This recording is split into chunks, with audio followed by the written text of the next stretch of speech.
Essa semana me perguntaram, né, André, quando a vol cai demais, você prefere aumentar lote, fazer mais trades ou você simplesmente não faz nada? Tá? Eu decidi trazer esse vídeo, né, para o YouTube, esse tema para cá, porque eu não acho que a resposta é simplesmente gerencial quando cai a volatilidade. Eu acho que tem um pouco mais, tem um grau, pelo menos no meu operacional, tem um grau além de análise, tá? Vamos lá, bora pro vídeo. Bom, primeiro de tudo, eu sou o André Hanna, esse canal fala de trade, fala de investimentos, esse vídeo aqui é puramente de trading, tá? E essa pergunta, né, que veio lá na caixinha do Instagram, ganhou destaque, porque eu não acredito, pelo menos no meu operacional, eu não acho que isso é uma verdade absoluta, que talvez, sei lá, possa funcionar dessa forma, né? Só um ajuste de gerencial para mudanças de volatilidade pode funcionar para outros caras, para outras pessoas, mas para mim eu acho que não é só isso, pelo menos historicamente não tem sido só esse ajuste gerencial de, não, a vol caiu, eu vou lá, né, aumento mais para poder ganhar, aumento o lote para poder ganhar a mesma coisa, ou, né, aumento a quantidade de trades, ou simplesmente não faço nada. Eu não acho que é só uma questão gerencial. Por que que não? Tá? Quando você olha no nível de preço, e eu já abordei o mercado, né, só olhando preço, na verdade, não nível de preço, só olhando preço, preço é a tua principal input de informações, então eu olhava só figura gráfica, rompimento de nível de preço, algumas variações de price action, isso lá no meu passado, né? E quando você olha só isso, a impressão que você tem, né, e que eu tinha, né, tô falando por mim, é que, putz, daria para você segmentar, né, em três grandes grupos de volatilidade. O mercado de volatilidade normal, tem uma faixa até meio ampla, não sei se deveria até segmentar um pouco mais, mas vamos lá. Mercado de volatilidade normal, mercado de baixíssima volatilidade, que é o que a pessoa estava perguntando, e mercado de crise, vamos chamar assim, mercado de alta vol, tá? E aí tem vários níveis também, mas assim, vamos tentar entrar nesses três. Tá? Eu acho que o buraco é mais embaixo. Eu acho que quando você olha o mercado, quando você aborda o mercado, olhando ele através de uma lente ou de um óculos microestrutural, né, quando você entra um pouco mais, né, em entender o que está por trás de cada movimento, não significa que você consegue antecipar futuro, mas você consegue entender, né, as peças do jogo, quem está participando, não o cliente, mas o grupo de participante. Né, quando você consegue entender no nível mais microestrutural, você vê que não é só uma função de volatilidade. Tá? E aí, por que que não? Né? Acho que esse que é o ponto. Né? Eu não tenho essa clareza, como eu tenho, né? Quem fez meu curso de investimentos, né? Alocação por paridade de risco, sabe que eu não inventei aquilo, né? Simplesmente peguei aquilo lá, aqueles quadrantes, né? De caras muito brilhantes, né? 1000 vezes mais inteligentes do que eu, um deles o Ray Dalio, que separou muito bem, apesar de eu ter feito economia, o Ray Dalio separou muito bem, né? As possibilidades, né, os cenários macroeconômicos, os ambientes macroeconômicos em 4 possíveis cenários. Então, não vou ficar entrando muito nesse aspecto aqui porque não é sobre isso, mas tem uma analogia muito forte. Nos investimentos, que é uma coisa de muito mais médio prazo, é muito claro que existem 4 cenários macro muito relevantes. O cenário em que o PIB cresce, a economia cresce, mas com a inflação controlada, não vou dizer nem caindo, mas controlada. O outro cenário, que é o 2, que o PIB cresce com a inflação meio que, apontando para cima, saindo da meta, desancorando. O cenário 3, em que o PIB estola, ele começa a cair, mas não necessariamente crise, mas ele começa a decrescer a taxa de crescimento. Tá? E a inflação ainda acima da meta. E o quarto cenário é o cenário recessivo, né? Que os dois estão embicando, crescimento e inflação estão embicando. E a função-reação do Banco Central meio que alimenta esses 4 cenários e ela causa e é uma consequência, porque a função-reação do Banco Central ela é em função dos vetores que esses 4 cenários geram e as ações do Banco Central ajudam a intensificar ou até fazer a transição do cenário. Por que eu estou dizendo isso? Porque em cada um desses 4 cenários macro é mensurável, ou seja, você consegue ter muita clareza de dizer, olha, nesse cenário aqui bolsa vai bem, nesse cenário aqui câmbio vai bem, nesse cenário aqui juros vai bem. Tem um link muito previsível entre o cenário e o ativo que vai bem, tá? E aí, com essa previsibilidade, você monta uma carteira ponderada por risco entre os 4 quadrantes e por aí vai. No day trade, eu tentei diversas formas trazer essa ideia de ambiente macro, né? De cenário, né? Acho que na palavra não é ambiente macro. Quais cenários existem no day trade? Será que tem o cenário ali, que nem esses quadrantes? Será que tem o cenário de posso cruzar alta vol, vol baixa, vol normal, vol de crise? Pô, será que só esses quadrantes da vol? Cara, tem gente que acho que consegue fazer isso. Eu não consegui, eu acho que não é só o vetor da vol. Quais outros vetores que eu enxergo, mas não com clareza desses quadrantes que eu tenho nos investimentos? Pô, eu acho que você tem o vetor de tendência, tem hora que o mercado, pô, independente da vol, você tem ou não tem tendência no mercado. Você tem um vetor que é parecido com a da tendência, que é se o mercado está abrindo posição nova ou se o mercado está zerando posição velha. Ah, André, no intraday não dá para ver isso. De fato não dá, mas a gente está olhando aqui ambientes. Ambientes duram dias, semanas ou meses. E na posição diária você consegue saber se o mercado como um todo tá abrindo ou fechando posições através dos contratos em aberto que a B3 publica. Então você consegue ver essa informação numa faixa de tempo mais ampla. Tá? Então você tem o vetor da tendência, tem o vetor de estão abrindo ou fechando posição, você tem o vetor do posicionamento técnico, que tá bom. Né? Em que nível de posicionamento técnico o mercado está? O mercado está apostado, o mercado não está, ou o mercado está no limite da aposta, eu falo muito do pote da pessoa física. Aquilo é a analogia da posição técnica para intraday, que fica mudando toda hora, 30, 40, 50 vezes por dia. Enche a tampa do varejo, desenche, enche, desenche. Agora, a tampa, né, dos players pode demorar meses para poder encher, tá? Num cenário um pouco mais dilatado.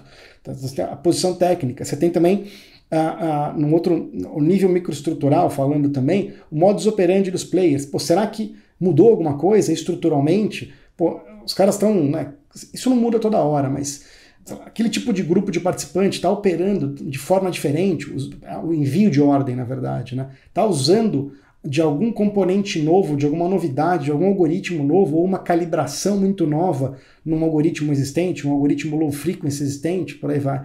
Tá? E o outro vetor seria, putz, o mercado está brigado, ou seja, é diferente, né? Só de olhar a vol. O mercado tem contraparte, ou seja, tem muito comprador, o comprador está com a posição técnica desfavorável, ou seja, tá favorável, na verdade, o cara está pouco comprado, aquele grupo, ou seja, ele tem um pote ainda muito grande para poder comprar. O mercado estava sem tendência, mas está iniciando uma tendência de alta. Você tem uma série de coisas além da volatilidade para olhar na minha visão. E eu não consigo ter clareza, assim como nos investimentos, em termos de, olha, quando a vol está baixa e quando o mercado está com a posição técnica, sim, quando o mercado está com tendência, putz, é esse operacional que funciona. Eu não consigo ter essa clareza, assim, ainda. Né? Talvez um dia tenha, talvez morra sem conseguir ter essa clareza de, olha, isso aqui funciona nisso, porque o intraday é mais dinâmico, né, do que essa questão do ambiente macro e a conexão que ele tem com o preço de ativo. Aí eu estou falando para prazos longos. Tá? O intraday é muito mais dinâmico. O que eu acho, de fato, é que tem muito mais a ver, essa pergunta, né, de quando a vol cai, ela tem muito mais a ver com entender o que está funcionando, ou o que para de funcionar, ou o que continua funcionando, mas recalibrando. Acho que tem muito mais a ver com entender a oportunidade que o mercado continua dando com a vol baixa, do que simplesmente decidir no nível superficial aumentar lote, operar mais ou não operar. Tá? Pelo menos na minha experiência. Eu vou dar alguns exemplos assim, marcantes de mudança de volatilidade e trazer um pouco do meu ponto de que a avaliação da oportunidade, a reavaliação, na verdade, da oportunidade, ela vem antes da reavaliação gerencial, que é isso, né? Aumento o lote, opero mais ou não faço nada. Tá? Então vamos lá. Eu começaria com a pergunta, né? Por que a vol tá baixa? É dificílimo responder. Por que a vol tá baixa? E aí você tem que cair, para responder essa pergunta, você tem que cair no nível microestrutural. Fala, putz, porque o mercado não tem aposta, porque o mercado não tem divergência macro, porque tem uma série de fatores, e assim, varia de época para época. Né? A minha pergunta vale, por que a vol tá baixa? Por que a vol tá alta, quer dizer? Por que a vol tá em crise? Putz, imprevisibilidade, o mercado, putz, o mercado, né, tem uma frase muito bacana, né? O mercado, risco é mensurável, ou seja, sei lá, você tem o preço do VIX, você tem o preço até do VIX brasileiro, você tem preço de opção, né, que de certa forma é uma probabilidade embutida. O mercado não gosta de incerteza, tá? De incerteza, assim, o mercado não gosta de ficar cego, o mercado não gosta de dar preço para o imprevisível, tá? E tem essa diferença entre risco é mensurável.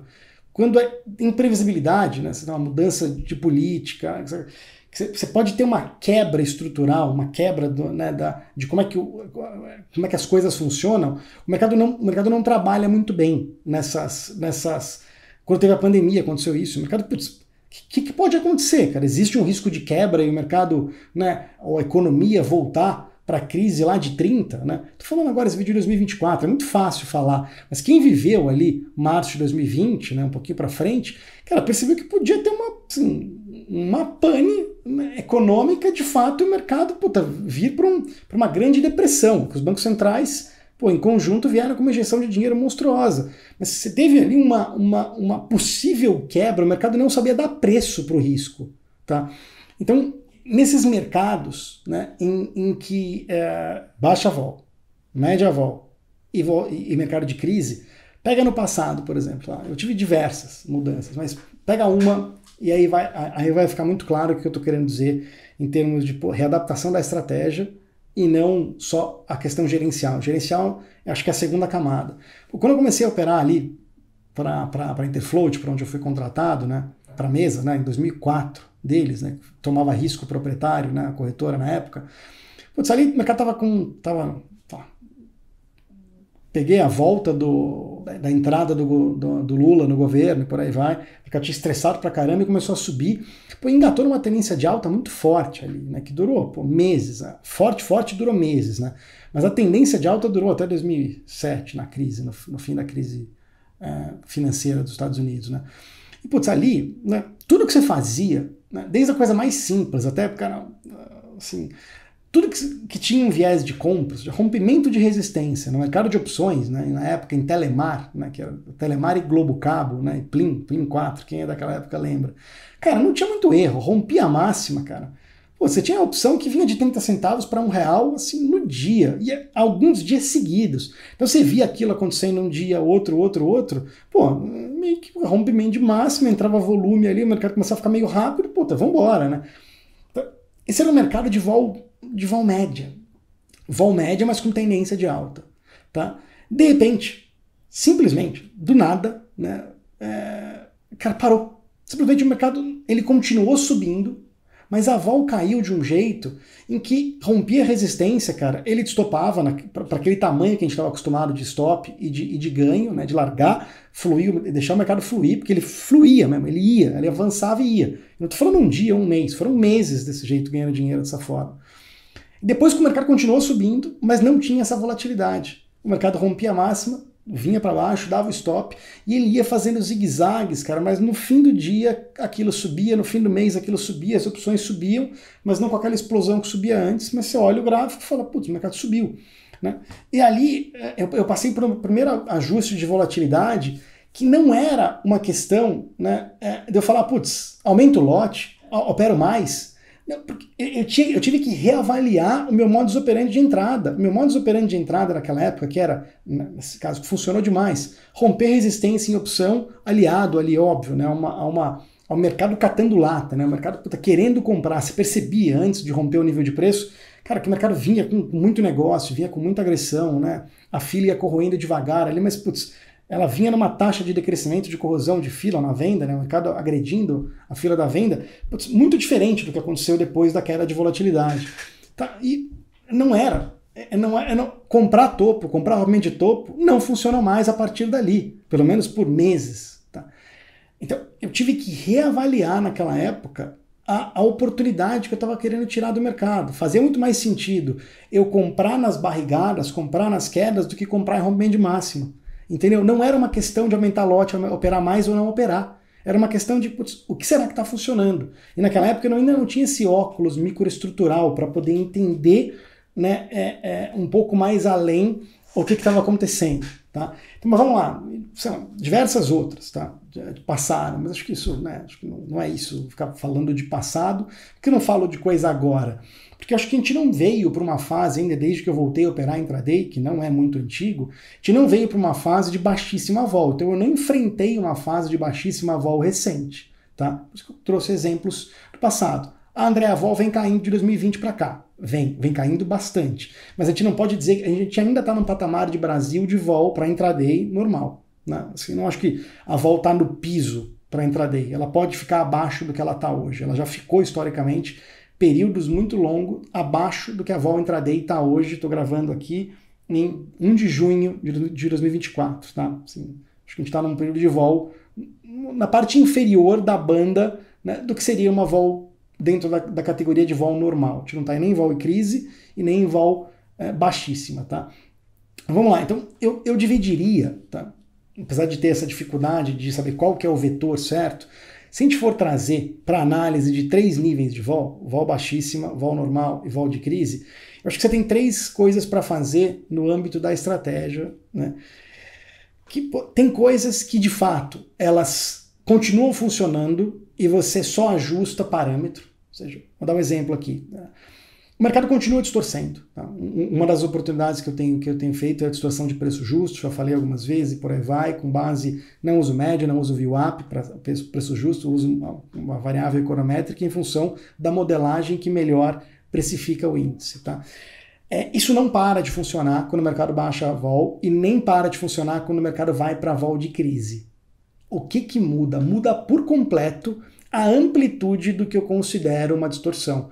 Quando você vai para o mercado de crise, primeiro dá um quebra nas correlações todas e aquilo vai para um patamar que, puta, as bandas de barato e caro não são as mesmas do mercado de vol normal. Não são. Tá? Elas simplesmente explodem, elas ficam bem diferentes. E quando o mercado vem para vol baixa, essas bandas ficam mais estreitas.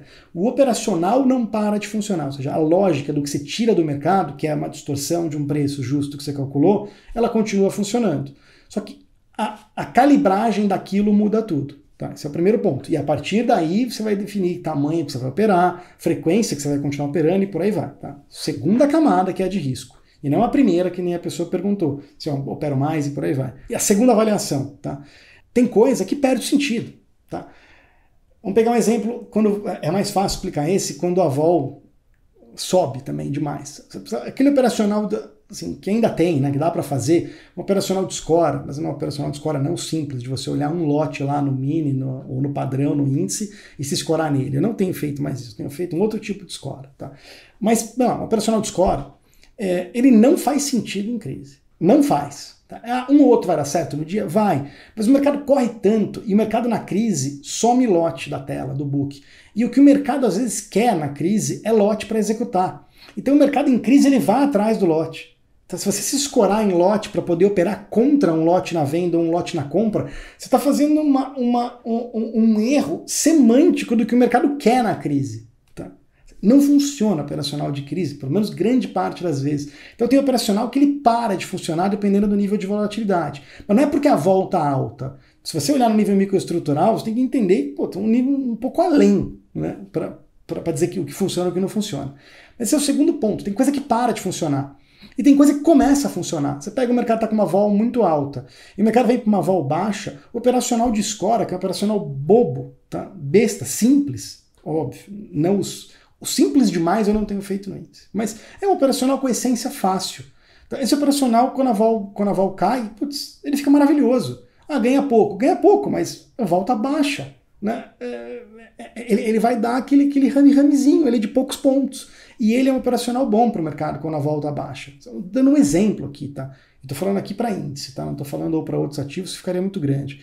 E você tem coisas que podem, que é esse caso, né, passar a funcionar. Ou seja, tem coisa que perde o sentido, tá? Tem coisa que mantém funcionando a lógica, você só muda a calibragem, e tem coisa que não funcionava e passa a funcionar. Ou seja, uma oportunidade que não faz sentido com o mercado de vol normal ou vol de crise e começa a fazer sentido em vol baixa. Tá? Então, conclusão aqui. Eu não acho que é só uma questão gerencial. O mercado mudou a vol. Opero mais para ganhar a mesma coisa, bater a meta no mesmo tempo. Não, opera a mesma quantidade, mas aumenta o lote. Não acho que, pelo menos para mim, historicamente, o conserto não foi por aí. Foi uma reavaliação, né, através de olhar para a tela, entender, de conversar com os outros, sempre tendo contato com o mercado, conversando, para a primeira pergunta, né, que eu tenho que responder. Por que a vol está baixa?